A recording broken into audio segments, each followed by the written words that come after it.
교단에서 발행하는 이 기독신문에 종종 가슴 시린 사연들이 소개가 되어집니다. 개척교회 목사님이 열악한 환경 가운데에 건강을 잃고 돌연사하시는 일들에 대한 내용입니다. 남겨진 사모님과 어린 자녀들의 막막한 앞날이 참으로 걱정이 되었습니다.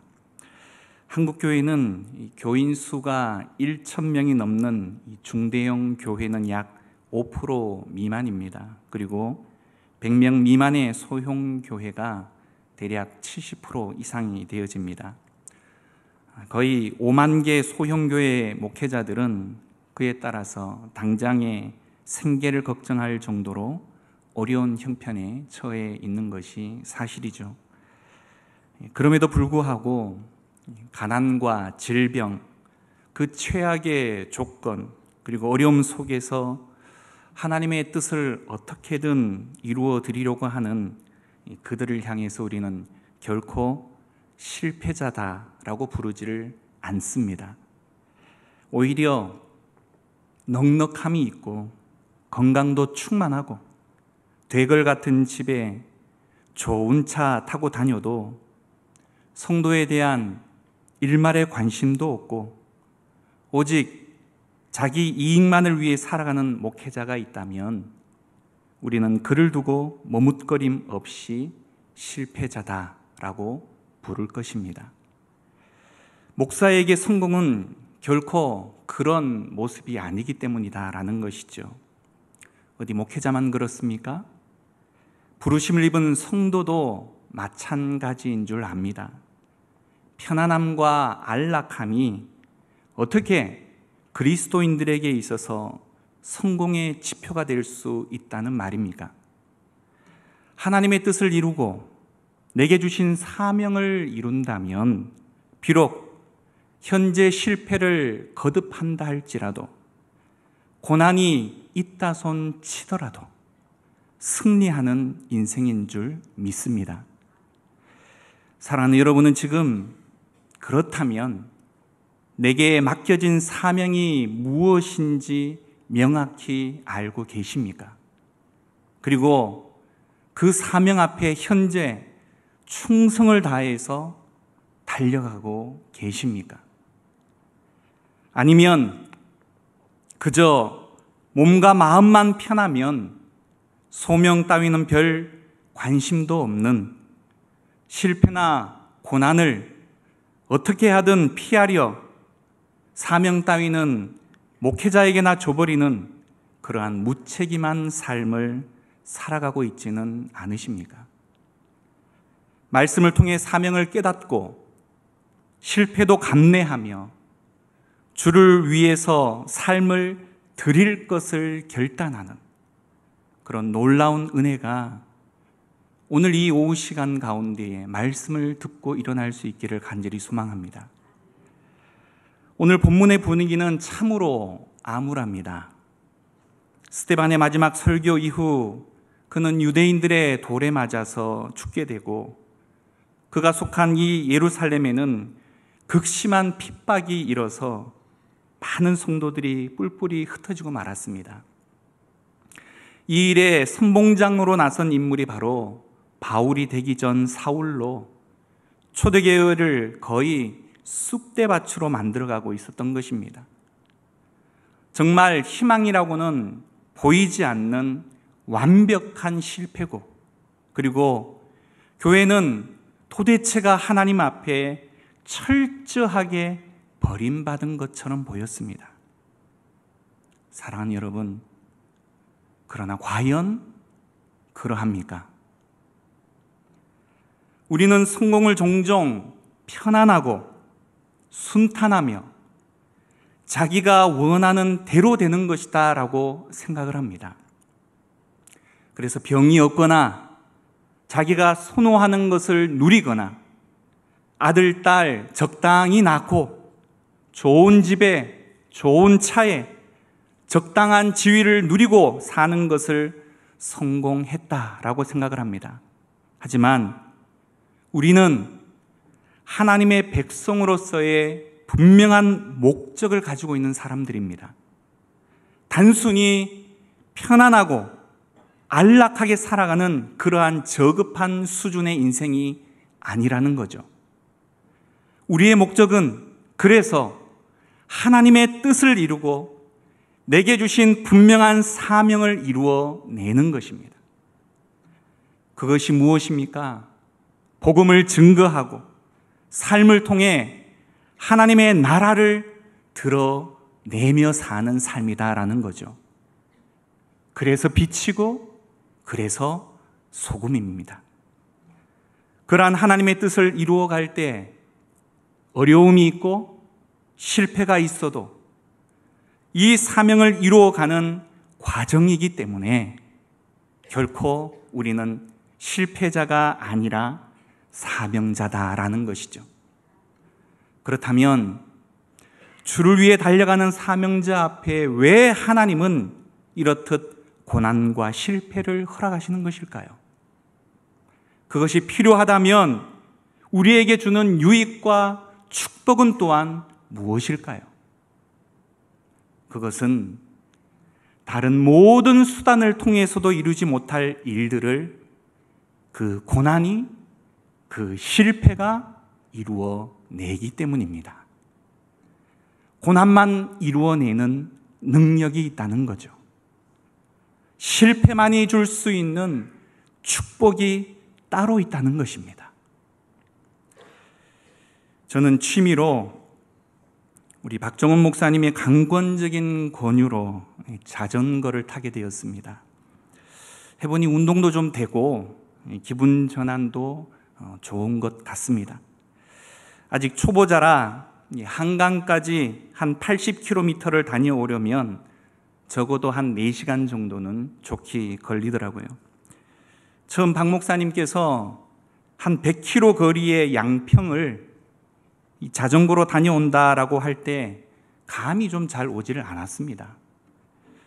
무슨 동네 한 바퀴도 아니고 자전거로 왜 굳이 양평까지 가야지? 이런 생각이 들었다는 거죠.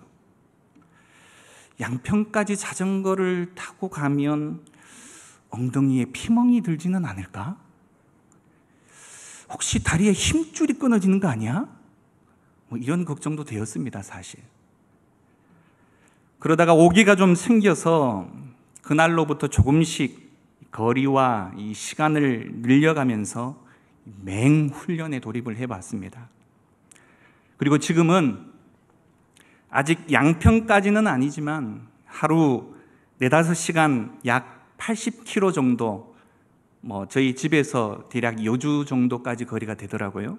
그 정도는 탈 수 있게 되었습니다. 그리고 다른 목사님들에게 자전거 그거 별거 아니야. 저도 모르게 바람을 넣는 저 자신을 발견하게 되었습니다. 왜 그렇죠? 해보았기 때문에 자신감이 생긴 거죠. 여러분, 전도는 어떻습니까? 처음 시작하는 이는 별의별 걱정을 다 하게 되죠. 혹시 전도하러 나가면 상대방이 나를 미친 사람 취급하는 거 아닐까? 광신도 취급하면 어떡하지? 심한 욕을 들으면 어떻게 하지?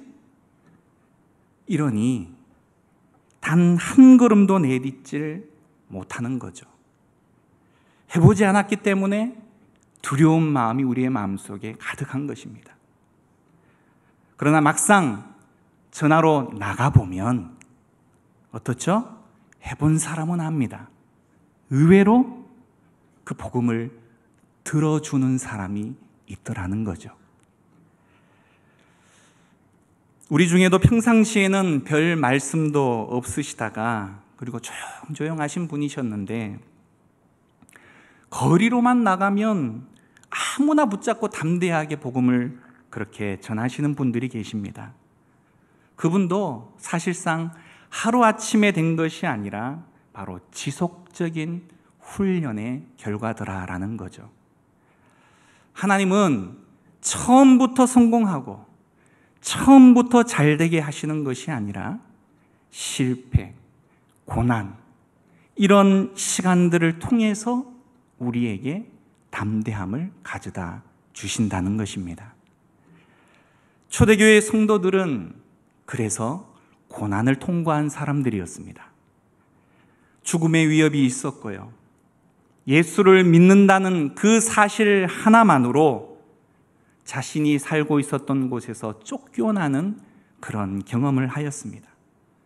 그래서요, 그들은 어느샌가 자기도 모르게 배짱이 생겼습니다. 왜요? 바닥 체험을 해보았기 때문이죠. 2000년, 200년경에 북아프리카에 살던 한 그리스도인이 이렇게 고백을 했다고 합니다. 우리는 위대한 설교를 하는 것이 아니라 위대한 삶을 살아내고 있습니다. 신앙으로 어려움을 당하고 있긴 하지만 우리가 추구하고 있는 가치가 너무 귀하기 때문에 인내하게 합니다. 그들은 그리스도인의 분명하고 바른 정체성에서 비롯된 삶이 그들을 보는 사람들에게 감동을 주었습니다. 사람들을 그래서 교회로 이끌 수 있는 힘이 있었습니다. 사회적으로, 문화적으로 그들은 영향력이 너무나도 미미했던 사람들이었음에도 불구하고 그들이 세상을 변화시켰습니다. 고난의 자리에서 하나님의 도움의 손길을 경험한 것이죠. 능히 감당할 능력을 그들은 체험했던 것입니다. 그러기에 그들은 배짱이 두둑했습니다. 여러분, 다윗을 아시죠? 우리가 사랑하는 시편 23편에 그가 고백한 말이 있잖아요. 내가 사망의 음침한 골짜기로 다닐지라도 뭐요? 해를 두려워하지 않는데요. 왜죠? 주께서 나와 함께 하심이라. 주의 지팡이와 막대기가 나를 안위하시기 때문입니다. 하나님과 동행했던 다윗조차도 그가 고백했던 것처럼 사망의 음침한 골짜기가 있었습니다. 그럼에도 해당함을 두려워하지 않았대요. 왜요? 주께서 나와 함께 하심을 경험도 했고 믿기 때문이라는 거죠. 고난의 밑바닥까지 내려가서 하나님의 도우심으로 일어섰던 그 체험 있는 사람, 그런 사람만이 부를 수 있는 찬양이었고 그런 사람만이 할 수 있는 고백입니다. 오늘도 고난을 당하는 성도가 왜 없겠습니까? 그러나 왜 하나님께서 그런 길로 이끌어 가십니까? 바로 우리를 배짱 두둑한 성도로 만들기 위해서입니다. 하나님은 결코 겁장이를 원하지 않으신다는 거예요.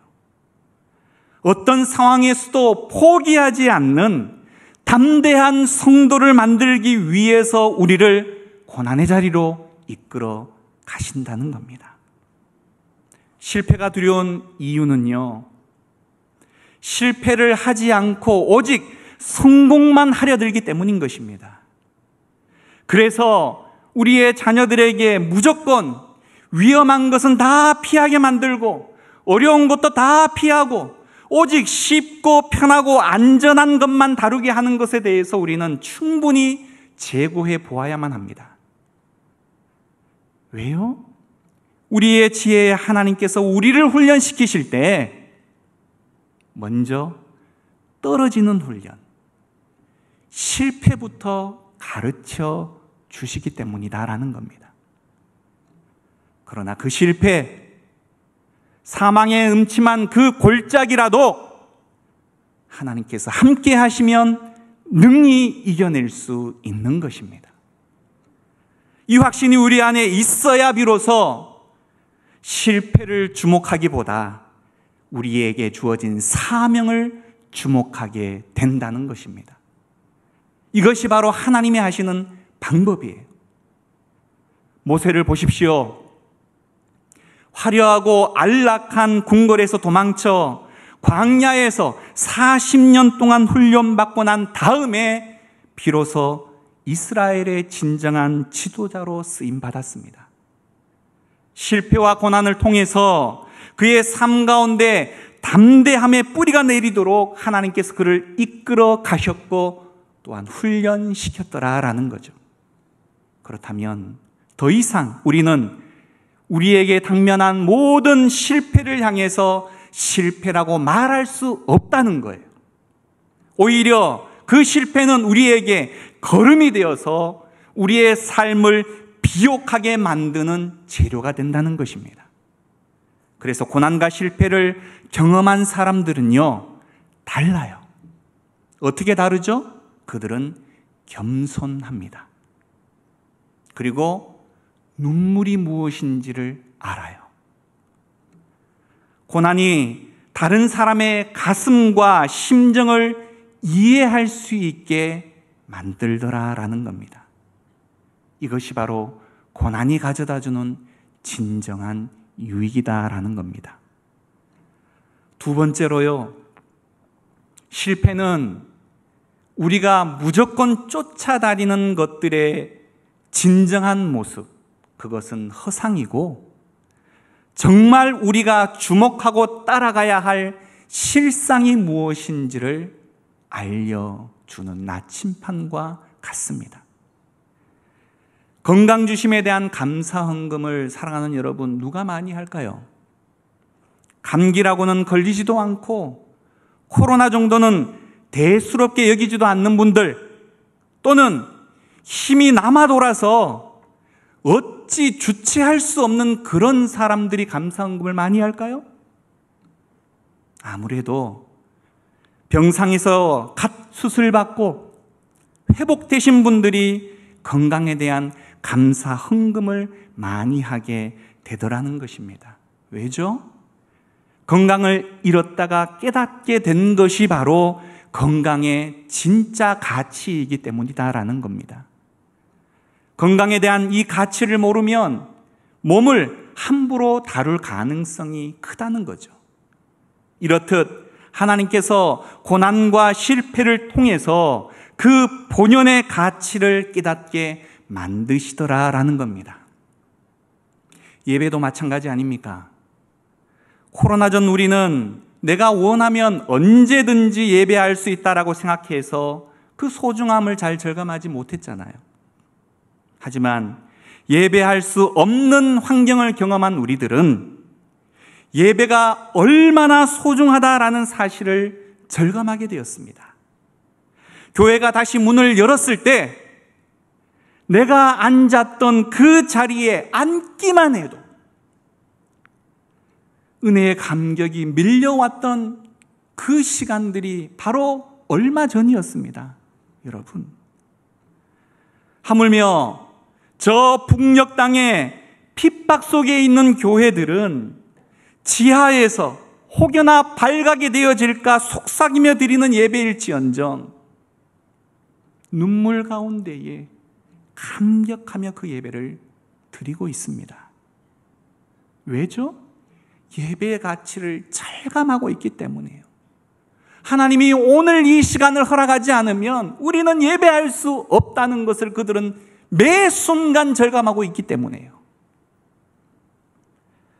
한국교회는 급격한 성장을 통해서 많은 유익도 얻었지만 역으로 우리를 풍요에 안주하게 만들고 말았습니다. 세상의 가치와 별반 다를 바 없는 그러한 세속적인 목적을 향해서 인생을 살아가게 만들고 말았다는 거예요.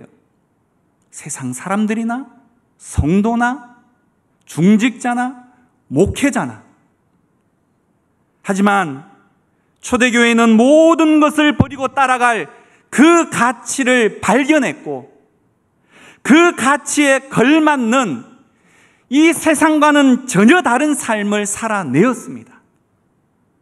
그들은 세속인과 같은 옷을 입고 같은 음식을 먹으며 살았지만 세상에 속하지 않았고요, 다른 가치관의 삶을 살았다는 거예요.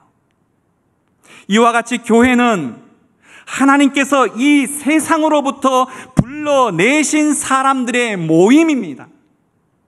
세상에서 나왔기 때문에 세상과는 다른 분명한 삶이 우리에게 있어야 한다는 겁니다. 교회가, 그리고 성도가 세상과 다르지 않다면 그것은 더 이상 교회도 아닙니다.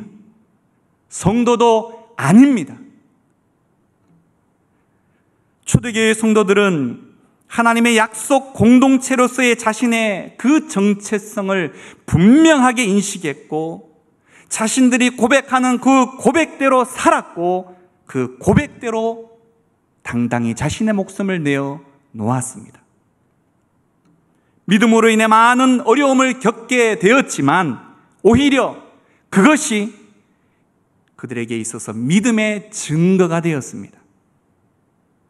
그들이 그 어려운 시기를 지나면서 믿음을 유지하고 세상을 변화시킬 수 있었던 것은 이렇듯 내가 누구이며 무엇을 위해 부름 받았는지, 왜 이 자리에 있는지를 분명하게 인식하고 있었기 때문입니다. 사랑하는 여러분, 여러분은 누구이십니까? 여러분은 왜 이 자리에 계십니까? 여러분에게 있어서 그 인생의 목적은 무엇입니까? 탕자를 보십시오. 재산을 챙겨서 외국에서 허랑방탕이 다 탕진하고 말았습니다. 집에서는 아버지의 가치, 가정의 가치를 전혀 깨닫지 못했습니다. 그런데 외국에서 돼지가 먹는 쥐염 열매조차 얻을 수 없을 때 비로소 집과 아버지의 소중함을 깨달았습니다. 따라서 그의 고난은 의미 없는 고난이라고 결코 말할 수 없는 거예요. 아버지가 아들이 집을 나가면 사실상 망할 줄 알았을까요? 몰랐을까요? 대답을 해보시죠. 탕자가 집을 나갔을 때 아버지가 저 녀석 부자 돼서 돌아올 거야 라고 기대했을까요? 쫄딱 망하고 돌아올 것이라고 기대했을까요? 만약 알았다면 알았는데도 왜 보냈을까요? 죽도록 고생할 줄 알면서 왜 보냈을까요? 그 이유는요, 그가 그 고난과 실패를 통해서 그가 쫓고자 하는 모든 것들이 이렇듯 하루아침에 사라져버릴 연기와도 같은 허상에 불과한 것이고, 진짜 가치, 진정한 실상이 무엇인지를 발견하도록 허용한 것입니다. 그래서 그것이 더 큰 아버지의 넓은 사랑이라는 것입니다. 우리도 마찬가지지 않습니까? 어떤 때는 우리를 버린 것처럼 하나님께서 방임하시는 것처럼 보일 때가 있어요. 하나님께서는 우리와 일정한 거리를 유지하시며 가만히 지켜보시고, 그리고선 그분이 원하시는 진정한 가치를 깨닫게 만드시는 시간이 있다는 것입니다. 우리도 탕자처럼 범죄에서 하나님의 말씀을 떠날 때가 얼마나 자주 있습니까? 그리고 대개는 그렇게 떠나면 실패합니다. 그런데 그 실패를 통해서 아버지 품의 소중함을 깨닫는 거죠. 이것이 은혜라고 말하는 것입니다. 이것을 깨닫기 위해서 하나님께서 고난과 실패를 허용하신다라는 겁니다. 고난 속에서 하나님의 은혜를 붙드는 사람이 있는 반면에 또 반대로 마음이 강팍해지는 분들도 있죠. 성도는 그것을 통해서 하나님의 더 크신 은혜의 가치를 깨달을 수 있어야 합니다. 그래서 고난은 우리가 흔히 쫓는 것들이 얼마나 허상에 불과한 것이고 진정한 가치, 진짜가 무엇인지를 선명하게 깨닫는 그러한 유익이 있다라는 것입니다. 셋째는요, 오늘 우리가 읽었던 본문 8장 1절을 먼저 함께 읽어보도록 합니다. 고난이 주는 유익, 왜 고난을 하나님이 허락하실까? 8장 1절 사울은 시작. 사울은 그가 죽임당함을 마땅히 여기더라. 그날에 예루살렘에 있는 교회에 큰 박해가 있어 사도 외에는 다 유대와 사마리아 모든 땅으로 흩어지니라. 사마리아 땅으로 흩어져서 복음 증거한 것이, 사랑하는 여러분, 자기 스스로 깨달아서 그렇게 한 겁니까? 아니죠. 떠밀려 간 겁니다. 예루살렘 교회의 성도들은 사실 이 예루살렘을 떠날 이유가 전혀 없었던 사람들이에요. 당시 교회가 막 부흥하고 있었습니다. 그런데 왜 그들이 그곳을 떠나죠? 거기다가 예루살렘 교회는 정말 탁월한 목사님들이 즐비했습니다. 우리가 손에 꼽을 만한 베드로, 요한, 안드레, 주로 이런 사람들이 그곳에 있었어요. 여러분, 베드로가 설교 준비가 굳이 필요한 사람입니까? 예수님과 함께한 이야기들을 그 자리에 모인 성도들 앞에 이야기를 해주면 모두가 다 은혜 받았습니다. 변화산 사건 1, 2, 3, 내가 초막셋을 짓겠다 그랬더니 욕 무지 먹었지. 뭐 이러면 사람들이 막 웃을 거 아니겠습니까? 누구에게 전해 들은 이야기가 아니라 직접 그가 듣고 보고 체험하고 경험한 이야기로 설교하던 교회가 바로 예루살렘 교회입니다. 어디 설교만 그렇습니까? 서로 사랑과 순전한 마음으로 떡을 떼고 교제했다. 초대교회의 이 모습을 바로 보여주는 단면 아닙니까? 일명 사랑이 넘치는 교회였대요. 거기다가 예루살렘은 예수님이 승천하신 성지입니다. 성지. 이렇게 좋고 중요한 장소를 왜 떠납니까? 결국 그들은 중요한 것을, 너무 많은 것을 가지고 있었기 때문에 우리만 택한 백성, 이 선민의식 때문에 이방 민족을 향해서 복음을 증거하는 그런 필요를 전혀 느끼지 못했어요. 그러자 하나님께서 예루살렘에 눌러 붙어 있는 그들을 어떻게 떠나게 만드십니까? 핍박을 통해서 다 흩어버립니다. 원래 유대인들은 이 사마리아 같은 곳에는 아예 가지를 않습니다. 우리 남자들이 흔히 하는 말로 군대에 제대하고 나면 복무했던 그곳을 향해서 뭐도 하지 않는다라고 이야기를 하는데, 이 유대인들은 딱 이 사마리아 땅을 두고 그렇게 마음을 가졌습니다. 순수 혈통을 중시한 이스라엘이 혼혈과 함께 이방 문화에 오염된 이 사마리아인들을 향해서 거의 개로 취급을 했습니다.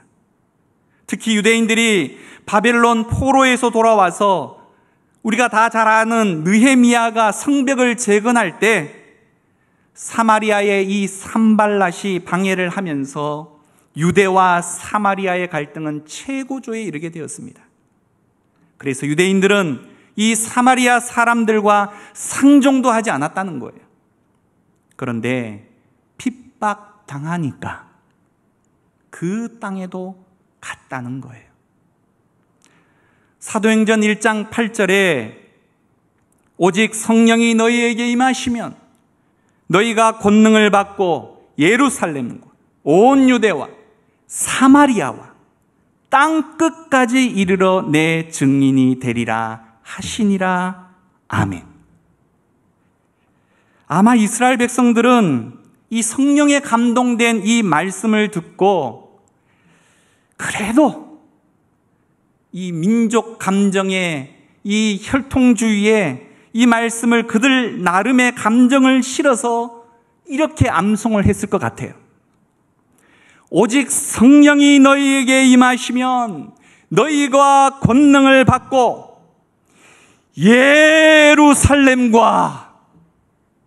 막 흥분하면서 온 유대와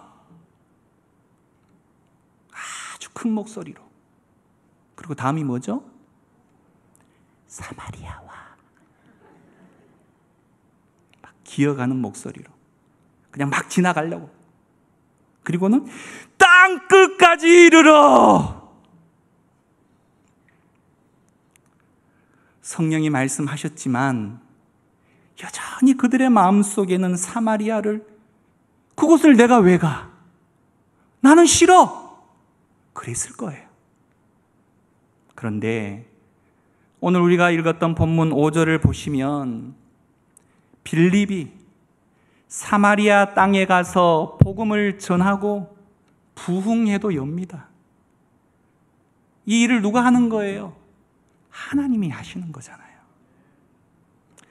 하나님이 보내실 때는 어떤 식으로든지 보내신다는 거예요. 우리나라 기독교 역사를 보면 복음이 처음 활발히 꽃피었던 곳이 평안도 지방입니다. 특별히 평양이죠. 그러다 보니 이 목사님들이 주로 이 평양에서 목회를 하고 싶어 하셨어요. 다른 지역에서는 핍박이 많았지만 평양은 여러 가지 유리한 조건이 많았습니다. 그러기에 평양에 바글바글 몰려든 이 목사님들. 그러나 여러분, 하나님께서 이런 모습을 좋아라 하실까요? 그렇지 않다는 거 우리도 다 잘 알고 있습니다. 그러면 하나님이 하시는 방법이 무엇이었을까요? 하나님께서는 그들 스스로 흩어지질 않자 공산당을 사용을 하셔서 사도행전의 오늘 본문처럼 이 평양의 교회와 성도들이 잔멸당하도록 허용을 하십니다.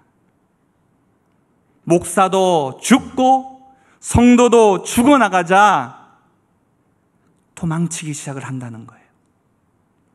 그들이 전국으로 도망치기 시작을 했고 가는 곳마다 교회를 세우기 시작한 것입니다. 성실교회가 지금은 경기노회에 소속되어져 있지만 황동노회에서 출발을 했습니다. 6.25 전쟁으로 월남해에서 조직한 피난노회로 일명 도망친 사람들이 세운 교회다라는 겁니다. 하나님께서 어떤 때는 이렇듯 핍박을 통해서 흩어버리셔서 가야 될 곳에 가게 만드신다는 거예요. 다시 말해 실패처럼 보이는 사건 속에 하나님의 뜻이 숨겨져 있다는 겁니다. 우리는 실패와 고난이라 절규하는 일들을 통해서 하나님은 바로 당신의 뜻을 이루어 가시더라라는 겁니다. 우리가 할 일은 그래서 내가 실패라고 말하는 그 자리, 그 고난이라고 느끼는 그 자리에서 그저 충성스럽게 일하면 되는 것입니다. 사도행전의 핍박을 통해 초대교회는 사방으로 흩어져서 도망쳐가면서 한 일이 무엇이라 그랬습니까? 가는 곳마다 복음을 증거했습니다. 가는 곳마다 교회를 세웠습니다. 실패와 고난이라고 말하는 그 흩어짐을 통해서 도리어 복음이 확장되어졌고 진정한 하나님의 뜻이 이루어진 것입니다. 우리가 아는 요셉, 그도 그렇지 않습니까? 해와 달과 11별이 절하고 곡식단이 절하는 어마어마한 그런 꿈을 꾸었지만 그 꿈과는 전혀 상관없이 도리어 형들에게 팔려서 애굽의 노예가 되고 감옥에 가게 되어집니다. 우리 같으면 그 꿈을 향해서 그저 개꿈 아니야? 이렇게 말하면서 신세 한탄이나 하지 않겠습니까? 그런데 그 실패의 자리에서 요셉은 충성을 다했습니다. 보디발 집에서 충성을 했습니다. 그런데 또 갑자기 사모님이 오시더니 요셉을 유혹했죠.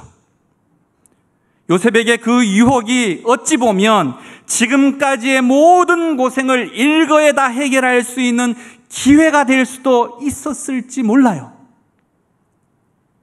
하나님 아시죠? 종으로 어쩔 수 없잖아요. 막 이러면서 자신의 형편과 상황을 합리화하면서 고생 끝 행복 시작 이러면서 이러려고 하나님이 이곳에 보내셨구나. 그 정도의 편안함의 수준으로 만족하고 말 수도 있었을지 모른다는 겁니다. 하지만 거기서도 요셉은 믿음을 지켰습니다. 내가 어찌 하나님 앞에 득죄하리요?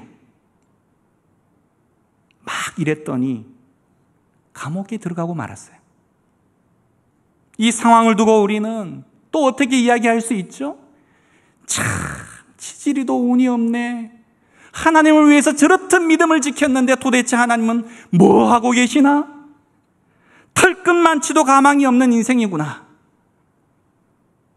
이렇게 말할 수 있다는 거죠. 그러나 그때도 요셉은 감옥에서 절망으로 목숨을 스스로 끊어버리거나 신세 한탄으로 세월을 보내지 않았다는 겁니다. 다 아시는 바처럼 감옥에 들어가서도 충성을 다하니 술 맡은 관원과 가까워지고 그러다가 결국엔 애굽의 총리의 자리까지 이르게 되죠. 그렇다면 사랑하는 여러분, 요셉을 향한 하나님의 계획이 무엇이었을까요? 그냥 한 사람의 인생이 롤러코스터처럼 그렇게 되다가 끝지점에 승리했다, 부자 됐다, 성공했다, 이걸 위해서 하나님이 그를 그렇게 힘들게 이끌어 가셨을까요? 아니요. 가나안에 있는 요셉을 애굽의 바로 왕 앞에 세워서 이스라엘이라고 말하는 한 민족의 구원자가 되게 만드신 겁니다. 그러려면 그는 결코 가나안에 머물러서 안 되는 사람이었고 애굽으로 가야만 했고 바로왕 앞에 서야만 했었습니다. 하나님은 그 길을 차곡차곡 그분만의 시간표와 방식을 따라서 훈련하며 이끌어 가셨던 거예요. 내가 좋아하는 방식이든 그렇지 않든 하나님은 하나님의 방식으로 결정하시고 이끄셨다는 것입니다. 사랑하는 여러분, 인생이 볼 때는 실패라고 생각되지만 하나님은 그 방식을 통해서 그분의 뜻을 더욱 선명하게 이루어 가십니다. 그때 우리가 할 일은 오직 우리가 있는 그 자리에서 충성하는 것입니다. 굳이 하나님께서 실패와 고난의 이름으로 우리를 이끌어 가시는 이유는 그 방식이 아니면 조금도 우리가 움직이려 들지 않기 때문이에요. 그래서 우리가 많이 들었을 법한 말이 있지 않습니까? 고난은 하나님의 위장된 축복이다. 고난만이 하는 일이 있다는 거죠. 실패만이 이루어낼 수 있는 일이 있다는 겁니다. 고난이 우리의 배짱을 두둑하게 만들고 실패를 통해서 허상이 아니라 하늘의 참된 실상을 쫓게 만들고 좌절이 우리로 안주의 자리를 박차고 일어나서 사명의 자리로 나아가게 만든다는 겁니다. 그래서 하나님은 불시에 우리를 깨우는 알람 시계와 같은 수많은 아픈 사건과 사람들을 주셔서 언제 잠들었는지도 모르고 언제 깰지도 모를 우리를 정신이 번쩍 들도록 우리의 뒤통수를 쳐가며 누워있던 그 자리에서 일으켜 세우는 것입니다. 그것이 고난이 하는 것입니다. 그렇다면 고난을 하나님이 허락하시는 복이라고 말할 수 있어야 하지 않겠습니까? 베드로전서 5장 10절에 모든 은혜의 하나님 곧 그리스도 안에서 너희를 부르사 자기의 영원한 영광에 들어가게 하신 이가 잠깐 고난을 당한 너희를 친히 온전하게 하시며 굳건하게 하시며 강하게 하시며 터를 견고하게 하시리라. 아멘. 이 시간 함께 기도하기를 원합니다. 하나님께서는 오늘도 고난과 실패라는 방법을 통해서 그분이 사랑하시는 백성들에게 담대함과 삶의 진정한 가치와 목적, 그리고 우리 각자에게 주어진 사명이 무엇인지를 깨닫게 하시는 그 일들을 이루어 가시고 계십니다. 그렇다면 우리는 그 자리에서 그저 신세 한탄이나 하고 있어서는 안 될 자들이죠. 믿음의 사람 되게 하옵소서. 하나님의 뜻 깨닫게 하여 주옵소서.